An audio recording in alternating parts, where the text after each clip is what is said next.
Nếu nhìn vào bản đồ hàng không Việt Nam hiện tại, bạn sẽ nhận ra một mẫu số chung rất là kỳ lạ. Ở phân khúc máy bay thân hẹp, nơi gánh vác hơn 70% sản lượng hành khách và tạo ra dòng tiền sống còn mỗi ngày, Airbus gần như độc chiếm tuyệt đối bầu trời. Boeing không hề biến mất tại Việt Nam. Dòng Boeing 787 Dreamliner của họ vẫn là lực lượng chủ lực trên các chặng đường bay dài xuyên lục địa của Vietnam Airlines. Thế nhưng, ngay khi bước xuống tầng vận tải nội địa và tầm trung khu vực, gã khổng lồ nước Mỹ gần như là vắng bóng hoàn toàn. Gia đình Airbus A320, 321 không chỉ làm chủ các đường bay nội địa mà còn vươn vòi rộng phủ khắp Đông Nam Á, Đông Bắc Á, Ấn Độ, thậm chí mở rộng cả thị trường Úc nhờ biến thể tầm xa như Airbus A321 Neo hay là sau này là Airbus A321 XLR. Bức tranh thực tế từ cơ cấu đội bay của các hãng hàng không Việt Nam chính là minh chứng đanh thép nhất. Hãng hàng không Vietjet Air vận hành lực lượng hùng hậu hơn 130 chiếc máy bay tại Việt Nam, nhưng 100% phân khúc thân hẹp thuộc gia đình Airbus A320 Family, gánh vác toàn bộ mạng bay nội địa lẫn các chặng bay quốc tế sang Đông Bắc Á, Ấn Độ và Úc. Hãng hàng không quốc gia Vietnam Airlines toàn bộ 65 máy bay thân hẹp gánh vác mạng bay nội địa và các chặng đường bay ngắn khu vực cũng hoàn toàn mang thương hiệu Airbus A320, 321. Hãng không non trẻ Sun Phú Quốc Airways, Tân Binh hàng không nghỉ dưỡng đặt mục tiêu mở rộng quy mô lên tới 32 tới 35 chiếc máy bay vào cuối năm 2026 và trục xương sống được lựa chọn cho các chặng bay nội địa lẫn bay quốc tế như Đông Bắc Á, Singapore, Malaysia. Thuần túy vẫn là dòng Airbus A320, 321 Neo thế hệ mới. Còn các hãng hàng không như Bamboo Airways, Vietravel Airlines khi tái cấu trúc để siết chặt dòng tiền, cả hai hãng đều chọn chung một đáp án, đưa đội bay về mô hình đơn dòng Airbus A320, 321. Sự đồng nhất đến ngạc nhiên này đặt ra một bài toán chiến lược đầy hóc búa cho giới quan sát. Tại sao trên một thị trường cạnh tranh tự do, tất cả các hãng hàng không Việt Nam, dù theo mô hình truyền thống, giá rẻ hay là hàng không nghỉ dưỡng, lại cùng có đi trên một con đường? Phải chăng đây là một sự ưu ái thương mại cảm tính? Câu trả lời không đơn giản là như vậy. Đằng sau thế độc tôn của Airbus là một câu chuyện kéo dài hơn 3 thập kỷ, nơi lịch sử địa chính trị, nghệ thuật tài chính hàng không và những thông số kỹ thuật chạm trán nhau trên từng đường băng. Và để thấu hiểu gốc rễ của bức tranh này, hành trình chúng ta buộc phải ngược dòng thời gian để trở về những năm 1994, thời điểm một vết thương lịch sử đã vô tình mở ra tấm vé vàng cho tập đoàn chế tạo máy bay đến từ châu Âu. Trước giai đoạn năm 1994, nền kinh tế Việt Nam phải đối mặt với lệnh cấm vận kinh tế khắt khe từ Hoa Kỳ. Dưới tác động luật pháp Mỹ, ngành hàng không Việt Nam hoàn toàn bị chặn đứng khả năng tiếp cận các tài sản công nghệ cao do Mỹ sản xuất. Bất kỳ dòng máy bay Boeing nào, thậm chí là cả tàu bay phương Tây có tỷ lệ linh kiện của Mỹ vượt ngưỡng quy định đều bị cấm bán hoặc cho Việt Nam thuê. Năm 1990, kế hoạch thuê dòng máy bay Airbus A310 của Vietnam Airlines bị đổ bể chỉ vì những máy bay này vô tình sử dụng động cơ của Hoa Kỳ. Đến tháng 7 năm 1991, hợp đồng thuê ướt chiếc Boeing 737-300 từ công ty Transavia của Hà Lan cũng bị hủy bỏ dưới áp lực ngoại giao trực tiếp của Bộ Ngoại giao Hoa Kỳ. Trong thế chân tường khi dàn tàu bay do Liên Xô sản xuất đã cạn kiệt niên hạn bay, châu Âu với hạt nhân là Cộng hòa Pháp đã trở thành cái cầu nối sinh tử thông qua các giải pháp cho thuê trung gian từ Air France và AOM France Airlines. Vietnam Airlines đã lần lượt tiếp nhận những chiếc máy bay Airbus A310 và Airbus A320 đầu tiên trong giai đoạn năm 1993 tới năm 1995. Thời điểm Mỹ dỡ bỏ cấm vận vào tháng 4 năm 1995, Vietnam Airlines đã vận hành trơn tru một đội bay gồm 9 chiếc Airbus A320. Việc sớm tiếp xúc công nghệ hàng không của châu Âu đã kiến tạo nên một cái hiệu ứng người đến trước. Airbus không chỉ đặt chân vào Việt Nam sớm hơn mà còn là trực tiếp nhào nặn nên tiêu chuẩn hạ tầng, quy trình kỹ thuật và thói quen thao tác trong buồng lái cho cả một thế hệ phi công và kỹ sư đầu tiên. Không chỉ thắng nhờ lợi thế lịch sử, Airbus còn tung ra một vũ khí tài chính đắt giá để trói chặt sự gắn kết của các hãng bay Việt Nam, hợp đồng bảo dưỡng Power Buyout, viết tắt là BBH. Khác với cơ chế thanh toán bảo dưỡng truyền thống cứng nhắc của Boeing thời bấy giờ, đòi hỏi các hãng bay phải ký quỹ lớn và tự gánh chịu rủi ro khi hỏng hóc phát sinh. Mô hình BBH của Airbus cho phép các hãng hàng không của Việt Nam chỉ phải chi trả chi phí bảo dưỡng phụ tùng dựa trên đúng cái số giờ bay thực tế, bay bao nhiêu trả bấy nhiêu. Airbus cũng là đối tác MRO chấp nhận gánh vác rủi ro kỹ thuật ban đầu. Với những doanh nghiệp hàng không còn non trẻ và thiếu hụt vốn lưu động như Vietnam Airlines thập niên 90 hay là Vietjet thập niên 2010, gói tài chính BBH này chính là bà đỡ giúp họ tối ưu dòng tiền để mở rộng quy mô đội bay bứt phá. Chính sự kết hợp giữa bàn tay sắp đặt lịch sử và đòn bẩy tài chính BBH đã đặt nền móng vững chắc cho Airbus. Thế nhưng, điều gì đã giữ chân hãng bay Việt Nam ở lại với Airbus suốt nhiều thập kỷ sau đó, ngay cả khi cấm vận dỡ bỏ và Boeing đã chào bán những dòng máy bay cực kỳ hiện đại? Lời giải đáp nằm ở một khái niệm kinh tế kinh điển, hiệu ứng khóa chặt và bẫy chi phí chuyển đổi. Khi một dòng máy bay được vận hành xuyên suốt 3 thập kỷ, nó sẽ tạo ra một hệ sinh thái phụ thuộc khổng lồ. Chuyển đổi từ Airbus A320 sang Boeing 737 chưa bao giờ đơn giản như việc thay một chiếc ô tô, mà là một quyết định đập đi xây lại toàn bộ cấu trúc vận hành với rào cản chi phí chuyển đổi vô cùng tàn nhẫn. Nếu bạn chỉ nhìn vào phi công, chúng ta chỉ mới nhìn một phần nổi của tảng băng trôi. Chi phí chuyển đổi thực sự nằm ở toàn bộ lực lượng vận hành. Đầu tiên là đào tạo tiếp viên và quy trình an toàn, viết tắt là SOP. Toàn bộ lực lượng tiếp viên phải học lại từ đầu sơ đồ thoát hiểm, vị trí trang thiết bị an toàn và quy trình đóng mở cửa cabin vốn khác biệt hoàn toàn giữa dòng máy bay Airbus A320 và Boeing 737. Tiếp theo là thẩm định pháp lý của Cục Hàng không. Mọi quy chuẩn an toàn, tài liệu hướng dẫn khai thác của ngành hàng không Việt Nam đã được chuẩn hóa theo gia đình Airbus A320 qua nhiều thập kỷ. Nếu đưa dòng máy bay Boeing 737 vào, hãng bay phải lập lại toàn bộ hồ sơ thẩm định, rào cản pháp lý với Cục Hàng không, kéo theo hàng tháng trời đánh giá rủi ro và tốn kém chi phí nghiệm thu. Cái tiếp theo nữa và quan trọng không kém đó là bẫy ốc đảo nhân sự. Nhờ 100% thị trường thân hẹp sử dụng dòng máy bay Airbus A320, 321, các hãng bay như Sun Phú Quốc Airways hay là Vietravel Airlines khi mở rộng có thể lập tức tuyển dụng phi công, tiếp viên, kỹ sư từ Vietnam Airlines và Bamboo Airways để đưa vào khai thác ngay. Ngược lại, một hãng bay tự xé lẻ mua Boeing 737 sẽ tự biến mình thành một cái ốc đảo nhân sự cô độc, vừa không thể thu hút lực lượng lao động sẵn có trên thị trường, vừa tốn hàng chục nghìn đô la cho mỗi khóa đào tạo chuyển loại toàn phần, có tên tiếng Anh là Full Style Rating. Rào cản này tiếp tục được củng cố bằng hạ tầng đào tạo tại chỗ. Airbus đã bắt tay đầu tư các trung tâm giả lập bay Full Flight Simulator ngay tại Việt Nam, điển hình như trung tâm đào tạo của Vietjet tại khu công nghệ cao Thành phố Hồ Chí Minh hay là trung tâm huấn luyện bay của Vietnam Airlines FTC.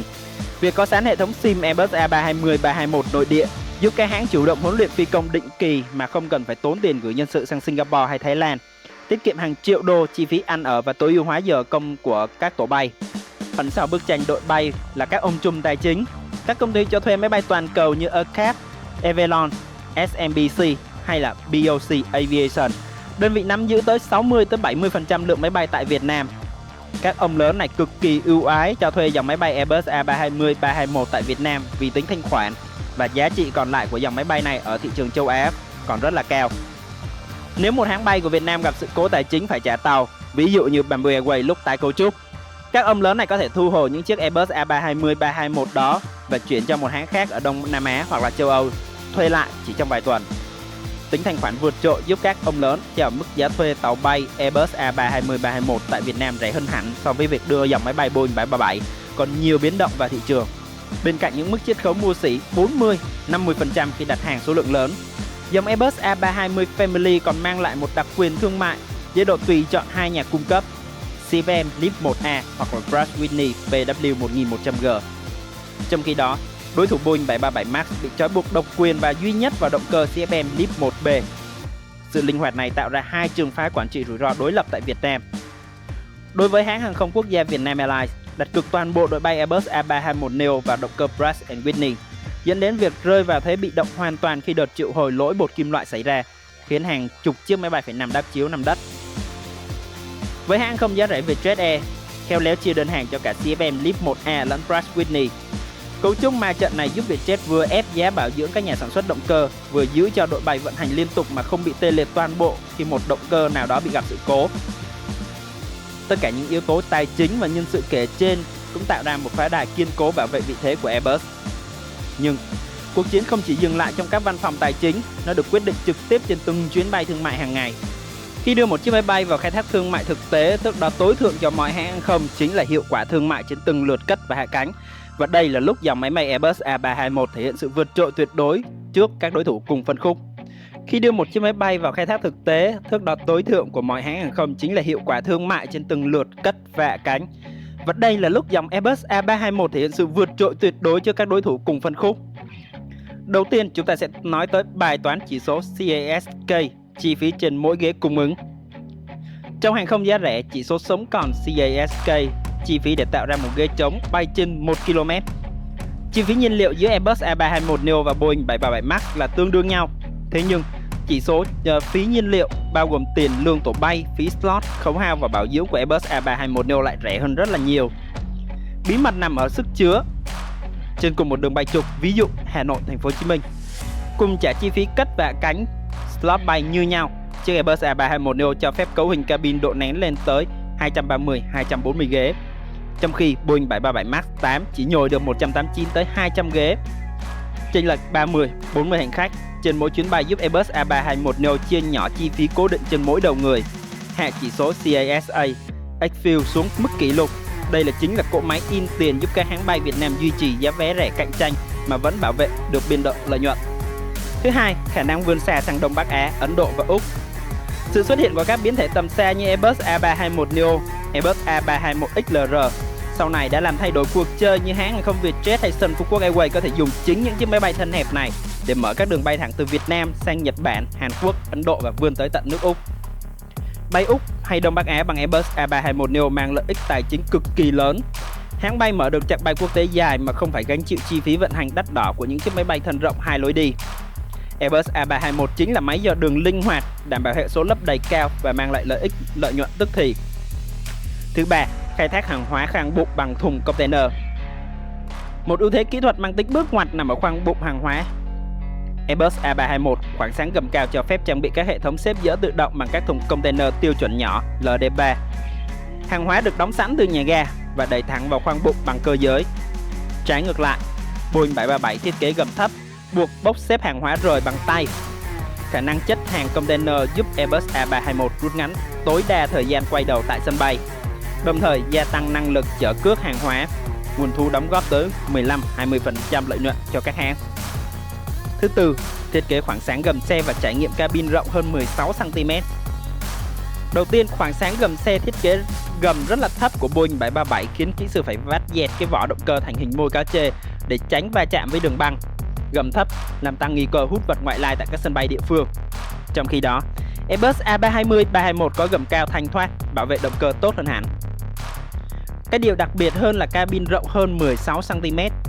16 cm nghe chừng rất nhỏ, nhưng với chiều rộng cabin của Airbus A320, 321 đạt 3,7 m, nhỉnh hơn 16 cm so với 3,54 m của Boeing 737. 16 cm này cho phép Airbus làm ghế rộng 18 inch so với 17 inch của Boeing 737 và lối đi rộng hơn, giúp hành khách di chuyển nhanh chóng, cất hành lý cũng nhanh chóng, đẩy nhanh tiến độ cất và hạ cánh. Thế nhưng, bức tranh thương mại hoàn hảo của Airbus có thực sự là vững chắc mãi mãi? Câu trả lời là không. Những biến động gần đây trên toàn cầu đang bắt đầu tạo ra những vết nứt, buộc các hãng hàng không Việt Nam phải tính toán lại bài toán chiến lược của mình. Sự áp đảo của Airbus không có nghĩa là cánh cửa thị trường Việt Nam hoàn toàn đóng với Boeing. Những diễn biến mới nhất đang thúc đẩy một làn sóng ngầm thay đổi. Đầu tiên chúng ta sẽ phải nói tới bài học đắt giá từ khủng hoảng động cơ Pratt & Whitney. Thế độc tôn của Airbus đã bộc lộ góc khuất chết người khi đợt triệu hồi động cơ Pratt & Whitney PW1100G bùng nổ năm 2024.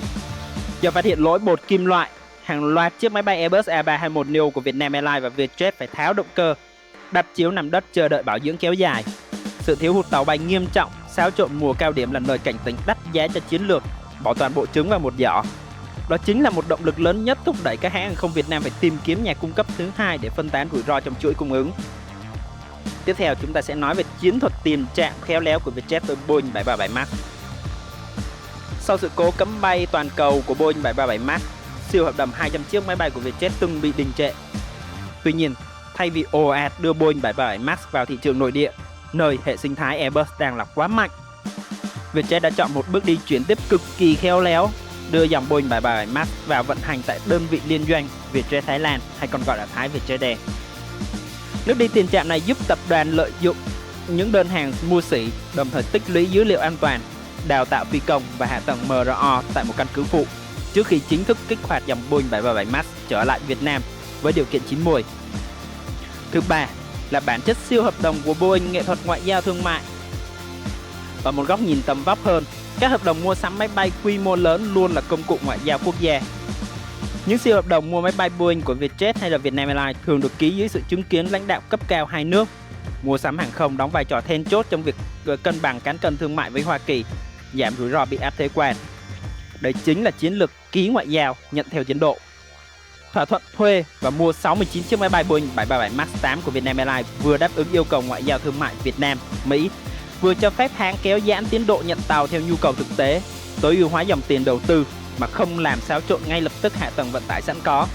Nhìn lại hành trình 3 thập kỷ, sự thống trị của Airbus trên bầu trời Việt Nam không phải là một quyết định cảm tính, mà là kết quả của một chuỗi phản ứng dây chuyền hoàn hảo, bắt đầu từ sự biến động lịch sử cấm vận, Mô hình bảo dưỡng PSD hỗ trợ ban đầu, định hình nên thói quen của một thế hệ nhân sự, được củng cố bởi hệ sinh thái MRO, buồng lái giả lập SIM và các quy chuẩn của Cục Hàng không, được đảm bảo bởi tính thanh khoản của các nhà cho thuê máy bay toàn cầu, và cuối cùng là được tối ưu bằng các chỉ số rất là tuyệt vời trên 240 ghế của Airbus A321neo.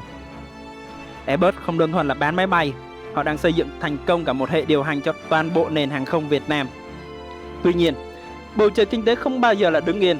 Cuộc khủng hoảng triệu hồi động cơ cũng như bước đi chiến lược của Vietjet đưa Boeing 737 MAX vào chạy thử nghiệm tại Thái Lan, hay Vietnam Airlines chuẩn bị tiếp nhận những dòng máy bay Boeing 737 MAX, chứng minh một thực tế mới, thế độc tôn, độc quyền của Airbus đang dần dịch chuyển sang một thế cân bằng chiến lược mới. Sau cùng, trên bàn cờ hàng không khắc nghiệt, không có sự trung thành vĩnh cửu cho bất kỳ một thương hiệu nào, dù là chiếc Airbus A321neo thanh thoát hay Boeing 737 MAX hiện đại.